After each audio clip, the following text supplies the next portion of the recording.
The flower that felled an empire, it began with a bloom. Not fire, not steel, not even war. Just a fragile poppy swaying in the breeze of Bengal fields, its petals soft as silk, its sap dark as sign. From that unassuming flower rose a smoke so sweet it could steal time, memory, pain, entire lives. And from that smoke, an empire would fall. In the year 1800, China stood at the pinnacle of human civilization. The Qing dynasty ruled over 1/3 of the world's wealth. Its cities shimmered with porcelain and silk. Its tea steamed in the parlors of London duchesses. Kings from Europe sent envoys on bended knee, begging for trade. But the emperor in Beijing looked down from his dragon throne and said nothing. He needed no trinkets from barbarian lands. China was the world, and at the southern edge of that world, in the port of Canton, the river ran silver. Every day, ships from Britain, America, and beyond unloaded chests of coined Spanish dollars, Mexican reals, British pounds, all to buy what China alone could make. Tea that cleared the mind, silk that glowed like moonlight, porcelain so fine you could read a poem through it. But the West had nothing to offer in return, until they found the answer in a drug, opium, smoked, not eaten, inhaled, not drunk. A new ritual introduced by foreign hands that turned medicine into madness. At first it was a luxury for mandarins and merchants, something to sip between poetry and wine. But then came the British East India Company, turning opium into an industry. Vast plantations in India, fast clipper ships, smuggling boats darting through the Pearl River under cover of night. And suddenly the river didn't run silver anymore. It ran dry. By 1830, silver was fleeing China faster than floodwaters. Fields lay fallow. Workers vanished into dim-lit dens, their eyes glassy, their bodies hollow. A mother in a village near Suzhou sold her last bowl to feed her husband's pipe. A monk in Guangzhou abandoned his vows for 3 puffs of paradise. Even officials tasked with enforcing the law were addicts themselves. China was drowning in dreams. And when the emperor finally woke to the crisis, he sent a man unlike any other. Lin Zexu, a scholar, a moralist, a man who believed righteousness could still move mountains. He arrived in Canton in 1839 like a storm. He shut down opium dens. He arrested dealers. He surrounded the foreign factories and cut off food, water, and hope. Then he issued an ultimatum: surrender your opium or face annihilation. The British hesitated. The Americans watched. The Chinese held their breath. And then, against all reason, they gave in. 20,000 chests, over 1,000 tons of opium were handed over. Not for resale, not for ransom, for destruction. At Human Beach, Lin ordered trenches dug. Into them went salt, lime, and the black heart of the empire's ruin. Water rushed in. The opium dissolved. For 23 days, workers labored beneath the sun, erasing millions in profit, sending the drug back to the sea. It should have been victory. Instead, it was the spark. In London, outrage erupted not over the drug, but over property. British merchants screamed about theft. Politicians raged about national honor. Lord Palmerston declared that China must be taught a lesson.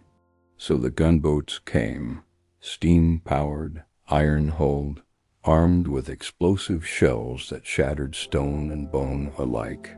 China fought with junks and spears, with loyalty and pride, but not with progress. Generals trained in ancient tactics faced commanders shaped by industrial war.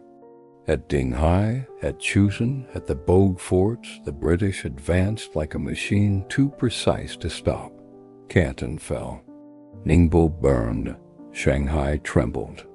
And in August 1842, the HMC Cornwallis floated on the Yangtze, its guns pointed at Nanjing. Surrender or die. On the deck of that ship, Chinese officials placed their seals on a document that would echo through history, the Treaty of Nanking. Hong Kong was ceded forever. 5 ports flung open to foreign trade.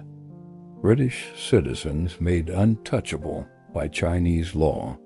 An indemnity of 21 million silver dollars demanded, more than half the empire's annual income. And opium? Though never named, it flowed freely now, no longer smuggled, no longer hidden. Protected by treaties and cannons, the Celestial Empire had bowed to barbarians, and the century of humiliation had begun. 10 years later, it happened again. The Second Opium War, a grotesque encore. This time, France joined Britain. This time, they marched all the way to Beijing. And when British envoys were captured and tortured, revenge came in flames. The old summer palace Yuan Ming Yuan was looted. For 3 days, soldiers took jade, gold, paintings, clocks. Then they set it ablaze. Palaces that had taken centuries to build were reduced to ash in hours. It wasn't just a palace burning. It was China's soul. By 1860, the map of China was being redrawn by foreigners. Russia claimed the north. Germany carved out Shandong. France seized the southwest. Britain expanded from Hong Kong.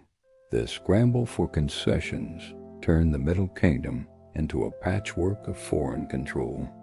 Even worse, the poison had taken root within. Farmers in Yunnan replaced rice with poppies. Why grow food when opium paid taxes? When local officials profited from the harvest? By the 1880s, China was growing most of its own opium. The conquerors had won without firing another shot. They had corrupted the land itself. Shanghai became a city split in two. On one side, wide boulevards, electric lights, European banks, the Bund rising like a fortress of foreign power. On the other, narrow alleys, crumbling homes, and thousands lost to smoke. A young student once asked, "How do we fight them?" An old revolutionary answered, "We learn their cannons. We master their machines, and then we build our own." But the road was long. The Taiping Rebellion tore the South apart, 20 million dead. The Boxer Uprising rose and fell in blood. Empress Dowager Cixi played games with fire. Warlords divided the nation. And still the opium smoked. It wasn't until 1949, after revolution, civil war, and Japanese occupation, that the People's Republic stamped out the epidemic. With mass arrests, forced rehab, and total control, Mao's government did what emperors, reformers, and republics could not. It broke the chain. China breathed again.